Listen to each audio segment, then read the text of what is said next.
तिन्ही कारखाने आमच्या मतदारसंघात चंदगडमधले तिन्ही कारखाने यामध्ये मतभेद नको आणि भेदभाव नको म्हणून एकच समान रेट द्या.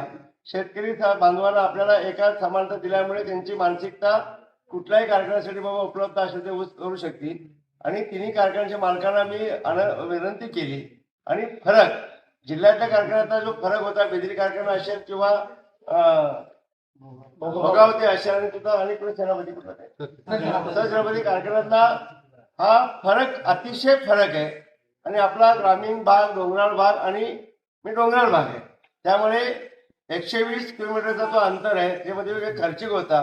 त्यांच्या गोष्टी मला पटल्यानंतर आम्ही सगळ्याच लोकांनी विचार केल्यानंतर आम्ही विनंती मान 36च्या पुढे येत नव्हते. लास्ट 36 म्हणत होते. तर मी सांगितलं आज आमचा शेतकरी बांधव आज दिवस रात्र राबून आल्यानंतर आमचा हत्ती आमचे गवे अस्वल डुकरं त्यानंतर कोल्हे आणि हा निसर्गाने एवढं झाल्यानंतर हा आमच्याकडे त्या पदरात काही मिळत नाही. दिवस रात शेतात जाऊन रात्री झोपायला जायला लागते.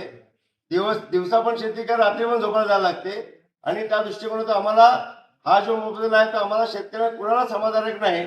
कारण कमीत कमी तुम्ही तरी तुमच्या अन्याय नका करू. आणि तुम्ही चंदगडच्या सर्वात आमच्या शेतकऱ्या बांधवांना तुमच्याकडून खूप अपेक्षा आहेत आणि तुम्ही आमच्या विनंतीला मान करून कमीत कमी 3400 करा म्हणून आम्ही आग्रह केला. काय त्यांनी 5-1 करोडचं तुमचं नुकसान असेल ते म्हटलं भविष्यात आमच्याकडून तुम्ही पुन्हा कव्हर करून जावा. आमच्या चंदगडकर तुम्हाला मनापासून आशीर्वाद देतील आणि आमच्या शेतकरी सोबत शेतकरी सगळंच बांधव आम्ही तुमच्या सोबत राहू आणि खांद्याला खांदा लावून आम्ही सगळं कारखान्यासंदर्भात सगळे एका मनाने आपण सोबत राहून काम करू. हाच उद्देशाने 3400 हा वाढीव म्हणजे वाढीव आपण 300 रुपये वाढीव आपण दिला. आणि उद्या भविष्यात ह्या गोष्टी आपल्याकडे आंदोलन करा. आपल्या शेतकऱ्यांचे टॉलर आपण शेतकरी नेत्यांनी तोडा जाळपोळ करा. हा चंदगडमध्ये ह्याच्या पुढे असे आंदोलन काय होऊ नये आणि अशा तथाकथित नेत्यांना पुढे इथं आश्रय मिळू नये म्हणून आम्ही पुढाकार घेऊन सामंजस्यपणाने तिन्ही कारखान्याचे चालक आणि मालक हे सोबत घेऊन आम्ही सांगितलं एक चांगला मार्ग काढून द्या.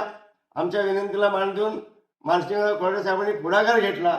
त्यानंतर ओलम शुगर साहेबांचे देसाई बंधू आणि आमचे चंदगडचे सुपुत्र आमचे देसाई बंधू